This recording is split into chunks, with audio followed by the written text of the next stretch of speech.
Bonjour à tous et bienvenue dans cette nouvelle édition du Grand JT des Territoires. Voici tout de suite les titres de l'actualité. Des caméras pour surveiller les forêts. La rédaction de TV7, la chaîne du groupe Sud-Ouest, nous dévoilera dans ce journal les nouveaux moyens techniques qui seront déployés dès cet été pour protéger les forêts girondines. L'objectif, c'est d'éviter le scénario catastrophe de l'été dernier. Quand l'inflation s'invite dans les croquettes de vos animaux, TBO, la chaîne du groupe Le Télégramme, nous expliquera que la hausse des prix impacte aussi les rayons alimentaires animaliers. Et puis de l'art au mitard aussi dans ce journal. WEO TV, la chaîne de la Voix du Nord et du Courrier Picard, nous présentera le nouveau projet artistique implanté au cœur de la citadelle de Doullens. Une exposition en forme d'hommage pour des femmes enfermées sur place il y a 2 siècles. Et puis la rédaction de Canal 32 nous emmènera dans l'atelier d'un bronzier d'art, un métier très rare et à l'accent américain, vous le verrez, un beau reportage à découvrir en fin d'édition. Comment mieux lutter contre les feux de forêt après un été 2022 dévastateur et des dizaines de milliers d'hectares partis en fumée? Les autorités se préparent pour la période estivale. En Gironde, des caméras vont être installées pour la première fois pour permettre des interventions plus rapides des pompiers. Des moyens techniques qui s'ajoutent à de nouveaux équipements au sol et dans les airs. Les précisions d'Yvan Branchy pour TV7, la chaîne du groupe Sud-Ouest. C'est l'une des principales techniques de lutte, l'attaque du sinistre par jalonnement pour empêcher le feu de s'étendre. Un type d'intervention mené à de nombreuses reprises l'été dernier, lors des incendies qui ont ravagé près de 30 000 hectares en Gironde. Alors pour minimiser les risques en 2023, la priorité est de prévenir et de détecter rapidement les éventuels départs de feu. Nous développons, cette fois-ci, c'est une première partie de programme en 2023, la suite en 2024, des caméras de vidéo. Protection de la forêt, à l'instar de ce que l'on peut observer dans le département voisin des Landes. 8 caméras développées cette année, 14 autres l'année prochaine. À partir du mois d'août, 8 châteaux d'eau situés entre le Médoc et les Landes de Gascogne seront équipés de ces caméras. Un dispositif qui s'ajoute aux annonces il y a 3 semaines du ministre de l'Intérieur Gérald Darmanin. Un avion Dash, 4 avions Air Tractor et un hélicoptère bombardier d'eau seront ainsi basés cet été en Gironde, avec 2 Canadair prépositionnés en cas de risque.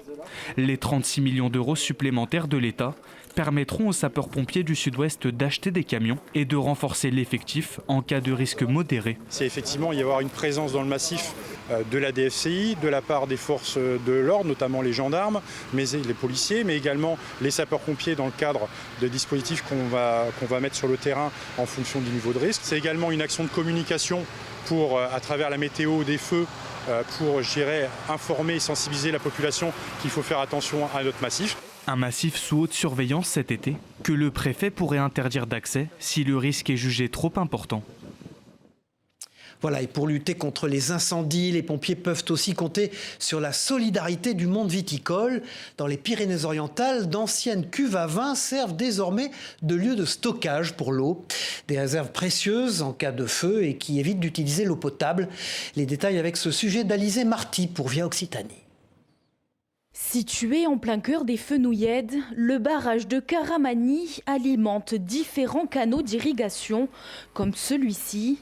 Depuis plusieurs années, cette borne à incendie a été installée par le chef du centre de secours d'Estagel pour qu'il puisse s'alimenter facilement en eau. Aujourd'hui, les pompiers viennent extraire la ressource tout droit sortie de cette station de pompage afin de remplir ces cuves viticoles. Ici, on a 2 cuves de 50 000 litres chacune, remplies d'eau, donc qui nous serviront en cas de feu d'espace naturel. Avoir une réserve d'eau supplémentaire sur le secteur. Une vingtaine de cuves ont été mises à disposition par les caves coopératives du coin afin que le SDIS 66 ne manque pas d'eau pour cette saison estivale qui s'annonce rude pour les 35 pompiers volontaires de ce secteur des Fenouillèdes. C'est des petites communes, donc les châteaux d'eau sont calculés pour le nombre d'habitants afin d'éviter de taper sur les châteaux d'eau et pénaliser les habitants. Donc on garde en stock dans ces cuves de l'eau supplémentaire. La mobilisation continue sur l'ensemble du département des Pyrénées-Orientales. Une quinzaine d'autres caves coopératives vont mettre à disposition leurs cuves. En plus d'être pompier volontaire depuis 46 ans, Michel est vigneron. Lui qui connaît bien la vigne rappelle aussi le rôle important de ces plantations qui dessinent le paysage catalan. Ça peut canaliser le feu, nous servir à nous pour essayer de réduire les flammes et mettre notre personnel en sécurité surtout. Lors de l'incendie de Cerbère qui a brûlé près d'1 millier d'hectares, la vigne a bien joué son rôle de coupe-feu, mais jusqu'à quand ? Et après les dégâts des flammes, la vie reprend heureusement ses droits en forêt. Exemple dans la Sarthe où un terrain de 32 hectares vient d'être entièrement reboisé. 50 000 pousses ont été plantées. Un travail conséquent et qui s'inscrit bien sûr dans le temps. Un reportage de Laure Girard pour LMTV Sarthe. Regardez. À Ruaudin, là où la forêt a brûlé en juillet 2022. C'est une pousse parmi des milliers qui vont être replantées cette semaine sur une parcelle privée. Un chantier d'envergure et un travail à la chaîne. On les plante avec une distance demandée. Là, c'est 1,50 m entre chaque plant.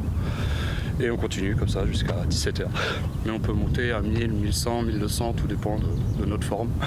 Plantées à la pelle ou plus rapide à la canne, ces pousses de pin maritime sont adaptées au sol sableux de Ruaudin.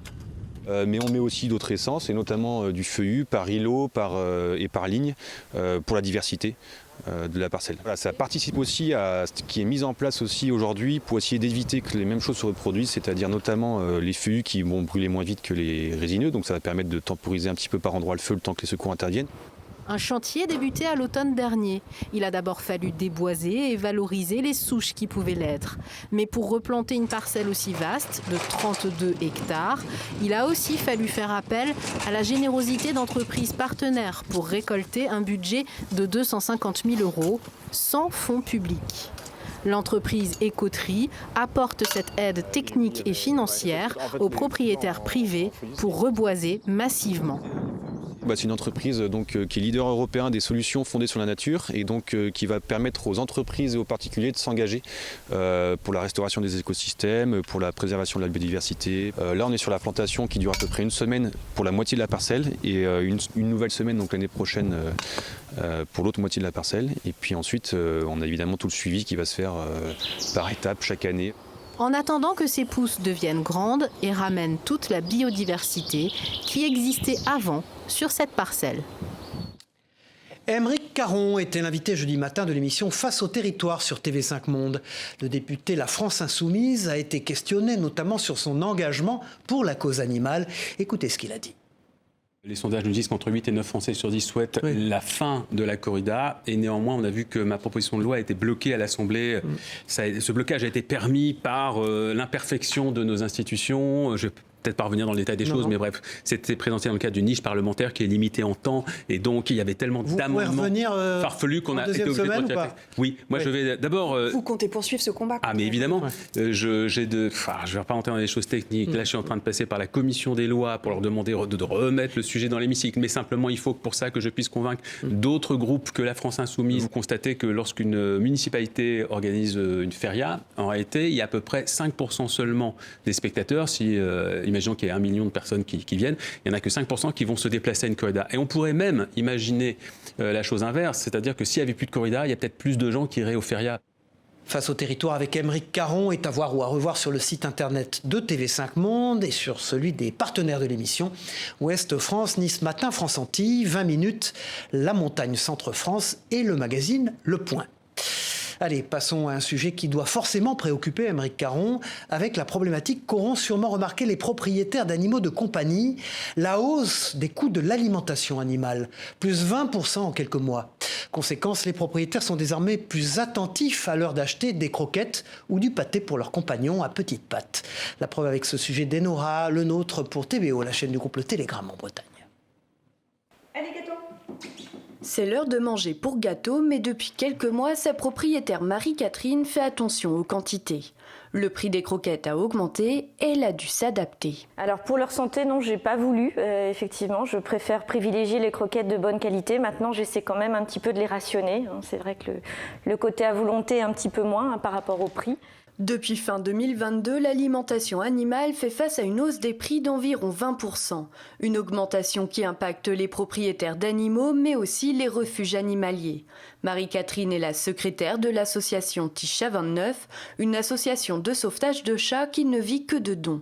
Et elle remarque un changement de comportement des donateurs. Au mois de décembre, on a fait une collecte pour pouvoir nourrir les chats que l'on avait en accueil et la collecte a été bien moins généreuse que ce qu'on avait l'habitude de recevoir. Dans les magasins d'alimentation animale, des solutions ont été mises en place pour tenter de pallier à l'inflation, mais les vendeurs notent tout de même un changement d'habitude des consommateurs. On voit un changement de consommation, donc en fait, soit nos clients restent fidèles à leur marque de croquettes et repousser des achats qui sont non essentiels, par exemple sur du jouet, sur des produits high-tech, soit ils vont privilégier des moments où il y a des promotions. Les Français dépensent en moyenne 59 € par mois pour nourrir leur animal de compagnie. Associé aux soins d'entretien, ce budget monte à 943 € par an, soit 125 € de plus qu'en 2020.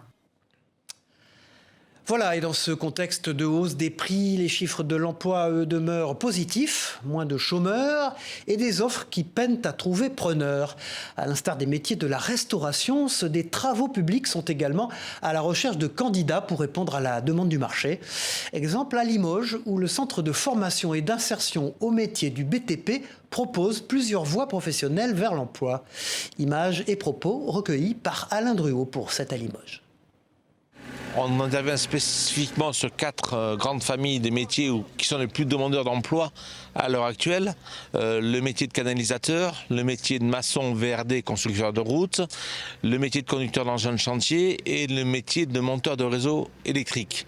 Sinon, vous avez 11 métiers et 22 spécialités, donc le champ d'activité est très large. Sans transition, direction Aix-en-Provence dans ce journal où un square au nom du journal La Marseillaise vient d'être inauguré. À quelques pas seulement de l'endroit où est né le journal en 1943 grâce à l'action de militants communistes. Une inauguration pour se souvenir de la bravoure et du courage de ces résistants et l'occasion pour nous de souhaiter également un joyeux anniversaire à nos partenaires de La Marseillaise. Des images de Marie-Laure Thomas et de Léa Cornu. Tout à fait autre chose, leur nombre augmente chaque année à l'heure des départs en vacances. Les cambriolages peuvent être souvent évités grâce au respect de quelques règles élémentaires. Des règles, vous le voyez sur ces images, qui est venu rappeler le temps d'une matinée près de Toulouse. L'ancien capitaine du 15 de France, Fabien Pelouse, l'ex-rugbyman et son maître 98 ont prêté main forte aux gendarmes lors d'une opération de sensibilisation sur un marché. Écoutez-le au micro de Clément Gassi pour nos partenaires de la Dépêche du Midi. Moi j'aime bien que mon image serve aussi à autre chose qu'à moi-même. Le fait de pouvoir par mon image diffuser au plus grand nombre, je crois que c'est en tout cas le sens de mon engagement sur cette opération. Ça peut vraiment arriver à n'importe qui, donc juste par les quelques petites postures que l'on peut adopter, on peut faire finalement de grandes différences. Allez, on poursuit ce journal avec ces images impressionnantes de Télé-Grenoble et de l'installation de la plus grande tyrolienne à pylône du monde dans la station de Champs-Rousse. Longue de plus de 2 km, celle-ci permettra d'effectuer une descente avec des pointes à 80 km/h. Ouverture au public prévue le 17 juin prochain. Un moyen pour la station de diversifier ses activités. Précision recueillie par Théo Laroche pour Télé-Grenoble. Écoutez. Les gens ont changé l'attitude face à la montagne. Maintenant, on n'est plus sur des dévoreurs de domaines et des dévoreurs de journées. On est sur des gens qui font 3 heures de ski dans la journée et ensuite cherchent une activité, on va dire, annexe à réaliser. Ça restera évidemment un produit exceptionnel. Je pense à un produit qu'on fait l'hiver, qu'on fait l'été, qu'on offre pour un anniversaire. Voilà, et pour les amateurs de sensations fortes, notez qu'il vous faudra débourser 35 € pour profiter de cette descente 60 mètres au-dessus du sol. À quelques kilomètres de là, sur le lac d'Annecy, c'est un drôle d'engin qui est entré en action en ce mois de mai. Comme chaque année depuis presque 20 ans désormais, une machine amphibie est chargée de gratter les fonds du lac. Objectif, lutter contre la prolifération de la puce du canard et d'autres espèces indésirables. Précision de Sébastien Germain pour la rédaction de 8 Mont-Blanc. Il régnait comme un petit air d'été ce mercredi sur les bords du lac d'Annecy. Sous un soleil de plomb, ils étaient nombreux à être venus profiter de ces températures presque estivales au bord du lac à la plage d'Albini. À quelques kilomètres de là, le panorama est bien différent au Marquisat. Si les bateaux sont de sortie, ici la baignade est interdite. Et tout l'après-midi, un drôle d'engin va enchaîner les allers-retours le long de la rive avec un objectif bien précis, faire la chasse à la puce du canard. Le but de la machine, c'est de gratter le fond, les substrats, pour faire sortir le parasite qui se trouve dans un petit escargot qui est au fond de l'eau. Avec l'air, on gratte le fond mécaniquement pour casser l'escargot pour qu'il sorte avant la baignade. Organisé chaque année avant l'été depuis 2005 par le SILA, le syndicat intercommunal du lac d'Annecy, cette campagne vise avant tout à limiter la prolifération de la puce du canard, et ce, depuis sa base. Dans la fiente du canard, vous avez les parasites. Les limnés, qui sont des petits escargots au fond du lac, donc mangent cette fiente et ensuite libèrent une puce. Et un seul limné peut libérer jusqu'à plus de 2000 puces. Donc la puce ensuite recherche un corps à sang chaud, et alors où elle retrouve le canard, où elle trouve le baigneur. Cette période d'avant-saison estivale est aussi l'occasion de rappeler les bons gestes à adopter face à la menace de la moule quagga qui guette le lac d'Annecy. À savoir, bien laver les embarcations ou encore vidanger les réservoirs.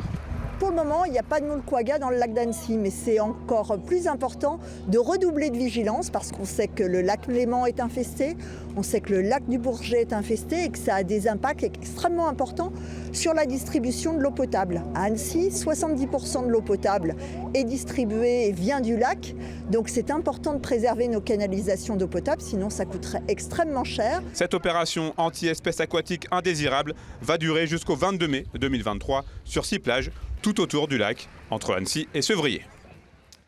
Voilà, sur l'eau, restons-y dans ce journal avec cette bonne idée d'évasion, avec le retour des beaux jours. Que diriez-vous d'une escapade à bord d'un bateau sans permis ? Et oui, c'est possible, notamment en Bretagne, vous allez le voir. Quelques conseils techniques avant le départ suffisent et les marins d'eau douce peuvent s'embarquer pour un voyage. Un sujet de la rédaction de TVR. Regardez. Nous allons rentrer tranquillement dans l'écluse.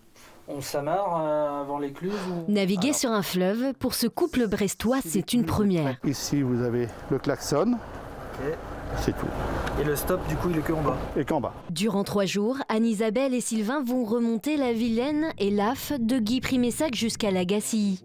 C'était mon anniversaire cette semaine. Et puis, on avait envie de changer un petit peu... du camion, parce qu'on a un transporteur, donc c'est une autre façon de voyager. 15 heures de bateau, rythmé par le passage des écluses. Il faut bien savoir comment s'y prendre, où elle se trouve, quel ponton on peut s'arrêter, lesquels on ne peut pas s'arrêter. Mais avant de prendre le fleuve, il faut avoir le bateau en main. La rivière est totalement différente de la mer. Les codes de navigation sont différentes. La façon de naviguer est totalement différente. Il n'y a pas de courant. Le vent, tout ça joue beaucoup dans la navigation en rivière pour les entrées des écluses qui sont beaucoup plus étroites. Un bateau de moins de 15 mètres qu'ils ont loué au port de Guy Primessac. Cette entreprise est spécialisée dans les bateaux fluviaux. C'est l'une des seules en Ille-et-Vilaine à proposer ce type de séjour sur l'un de ses 23 bâtiments. La quasi-totalité est louée durant les vacances de Pâques. Ce jour, ils seront 3 familles à récupérer leurs clés, tous à la recherche d'un peu de tranquillité. On va rechercher des coins de nature, des petites visites, par exemple comme la Gacilly, le Redon ou la Roche-Bernard, qui sont des villes qui attirent énormément nos clients. Bonjour. Notre région compte 570 km de canaux répartis sur 3 sections navigables. L'occasion de faire une pause au fil de l'eau. Ok, c'est bon.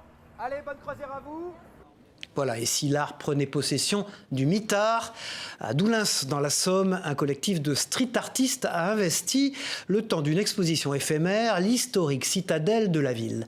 Sur les murs et dans les cellules, des peintures et des collages rendent hommage aux femmes, parfois mineures, qui ont été privées de liberté dans ces anciens bâtiments militaires. Un travail à découvrir jusqu'en septembre prochain et dont Jérémy Houbron vous dévoile quelques images pour ce sujet de WEO TV, la chaîne de la Voix du Nord et du Courrier Picard. Des visages presque fantomatiques, comme des ombres venues d'un lointain passé. Depuis avril, la citadelle de Doulan rend accessible au public l'une de ses plus longues pages d'histoire, celle liée à l'incarcération des femmes. Sur les murs de cet ancien mitard, des œuvres éphémères réalisées par 8 street artistes, comme un hommage aux femmes emprisonnées. La thématique était de tout trouver, en fait, c'était de travailler sur la féminité et sur l'emprisonnement. Moi, j'avais vraiment cette envie que ces œuvres apparaissent comme des fantômes, un peu, comme si c'est des murs transpirés, en fait, ces œuvres qui laissaient sortir toutes ces années, en fait, de problématiques qui a pu se trouver dans ces pièces, quoi. Une inspiration artistique née d'un passé de souffrance. Quand à la fin du 19e siècle, la citadelle devient une école de préservation pour jeunes filles mineures, parfois mères ou enceintes. Les plus rétives se voyaient enfermées ici. On fait mention d'usage de camisoles, donc des jeunes filles étaient camisolées. Beaucoup de mentions de suicide également, donc on est vraiment dans quelque chose d'extrêmement violent. Si les archives manuscrites évoquent la souffrance de ces jeunes femmes, les cellules elles-mêmes portent encore les stigmates du passé. À l'image des dizaines d'inscriptions qui recouvrent ces murs, des fragments de vie qu'il faut savoir observer. On s'aperçoit qu'il y a des dizaines d'inscriptions. Reste à faire dans cette turne 235 jours. Vive la quille. Sous les peintures, collages et sculptures du collectif Curb, les vies de ces femmes prisonnières sont remises en lumière. L'exposition Transgression restera accessible aux visiteurs au moins jusqu'en septembre.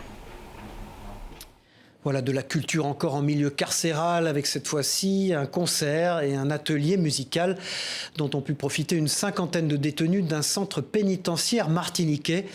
Invité pour l'occasion l'artiste jamaïcain Fantan Modja. Un moment de détente mais aussi de réflexion pour ces prisonniers. Précision recueillie par Aude Sioul-Tidas pour Via TV Martinique. Un moment de pur bonheur et d'amusement. Une cinquantaine de détenus ont pu décompresser avec leur artiste préféré et ses lyrics aux bonnes vibrations. Le reggae, ça fait partie de nous en fait, ouais, c'est une bonne chose pour nous. Ça nous permet de nous évader, on peut dire.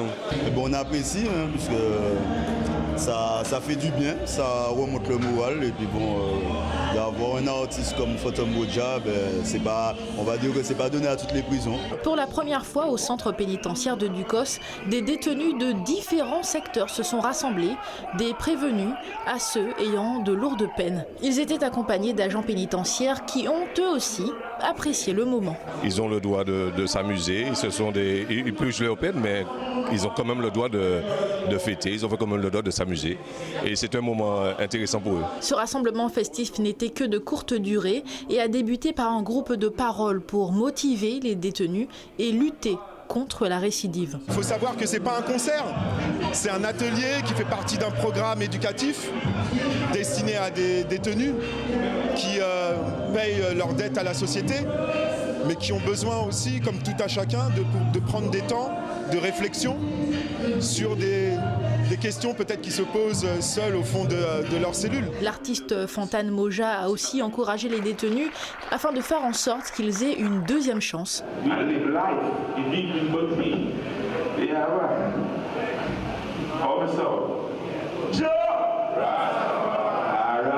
L'artiste a déjà promis son retour sur la scène carcérale martiniquaise, convaincu que cela changera les esprits. Allez, on ferme ce journal à la découverte d'un métier rare, bronzier d'art, une profession que pratique depuis l'âge de 17 ans Jean-Maurice Sellerier dans l'Aube. Dans son atelier, ce passionné restaure des portails, des statues et des mobiliers venus du monde entier. Et parmi ses clients les plus fidèles, le gouvernement américain. Rien que ça fait appel souvent à lui. Un sujet de la rédaction de Canal 32 sur place. Les clients de ce bronzier d'art le qualifient de sauveur du patrimoine. C'est par le gouvernement américain. Donc là, il a fallu que je refasse le plâtre d'après une photo. Ce meilleur ouvrier de France ne compte plus les restaurations réalisées pour le gouvernement américain.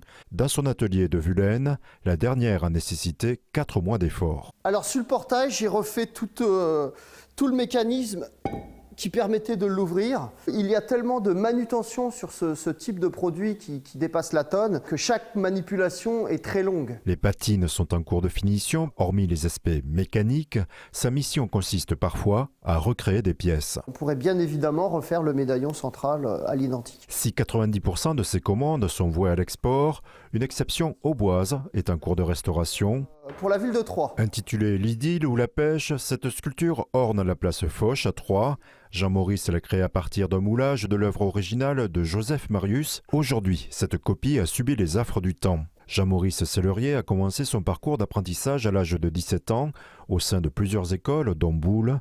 Hormis les commandes publiques, il crée également des pièces uniques comme ces pieds de tabouret pour des particuliers exigeants, discrets et parfois fortunés. Là, nous avons l'objet qui a été entièrement ciselé. C'est pour ça qu'on voit le bronze naturel qui ont été ciselés donc avec les petits ciselés, des petits outils comme ceci. Et en finition, ils vont être dorés. Donc voilà l'objet fini doré avant d'être monté.